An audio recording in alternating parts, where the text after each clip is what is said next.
FM Comedy Club.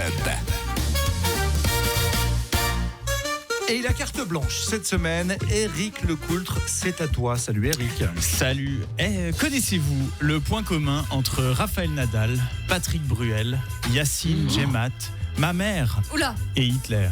Oh là, Là, que tu le dises. Voilà. C'était tous des taureaux. Vous le savez parce que tu as vendu la mèche tout à l'heure, Solène. Voilà. Oui, c'était des gens nés entre mai et juin, donc des personnes fiables, persévérantes, avec un fort rapport au concret et au plaisir sensoriel. Ça, c'est surtout pour ma mère et Hitler.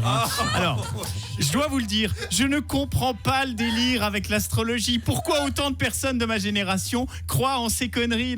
Non, parce que je me rappelle qu'à l'époque, l'astrologie, c'était surtout des vieilles dames avec des gros bijoux sur des chaînes de télévision qu'on regardait pas et qui analysaient ton signe astro et se faisaient appeler par des gens désespérés à l'idée de trouver l'amour. Et résultat, c'était pas l'amour qu'ils trouvaient, mais une énorme facture de téléphone. C'était les pages horoscopes du programme TV que tu lisais pour te marrer parce que les rédacteurs avaient choisi les phrases les plus vagues possibles pour décrire ta prochaine semaine. C'était juste ringard. Mais aujourd'hui, c'est devenu tendance. Selon un sondage, plus de 60% des personnes entre 18 et 24 ans disent croire à l'astrologie. Il y a des milliers de contenus sur Instagram qui t'expliquent comment les Gémeaux sont trop doués pour reconnaître les plantes aromatiques ou comment les lions se vexent si tu critiques le physique de leur bébé ou comment les vierges tiennent des propos débiles de façon répétée tout en portant un projet raciste pour la France. Oui, Jordan Bardella est vierge. Voilà. Encore un vierge qui va tout faire pour nous la mettre. Voilà.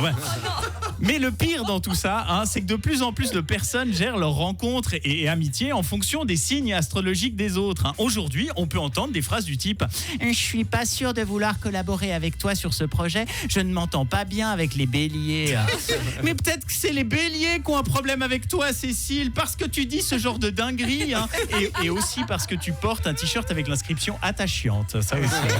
À un moment, faut dire stop. La phrase « Tu devrais le quitter, c'est un scorpion » ne devrait pouvoir être prononcée que si votre ami sort avec un vrai scorpion, c'est-à-dire l'animal. Oui, parce qu'une relation longue durée avec un arthropode venimeux qui cherche avant tout à te pincer et te piquer, oui, là c'est une relation vouée à être toxique. Ça implique souvent des projets de vie différents puisque les scorpions vivent dans des trous dans le désert. Mais c'est pas forcément le cas si vous sortez avec un humain simplement né entre le 23 octobre et le 21 novembre. C'est pas la même problématique. Alors, pour préparer cette chronique, j'ai étudié vos signes astrologiques pour savoir si ça correspond bien avec vos personnalités. Bruno, par exemple, tu es cancer. Exactement. Voilà, pas de bol. Le seul signe qui est nommé d'après une maladie grave. Personne d'autre n'est, par exemple, du signe de la tuberculose. Voilà. Alors, parmi tes qualités, il est dit que quand tu te sens menacé, tu te replies dans ta coquille. Oui. Donc, en vrai, tu es plutôt du signe de la grosse victime. Solène, tu es Verseau. Exactement. Comme Bob Marley. Oui. Voilà, ce qui se traduit par un esprit visionnaire et un attrait insatiable pour tous les types de drogues.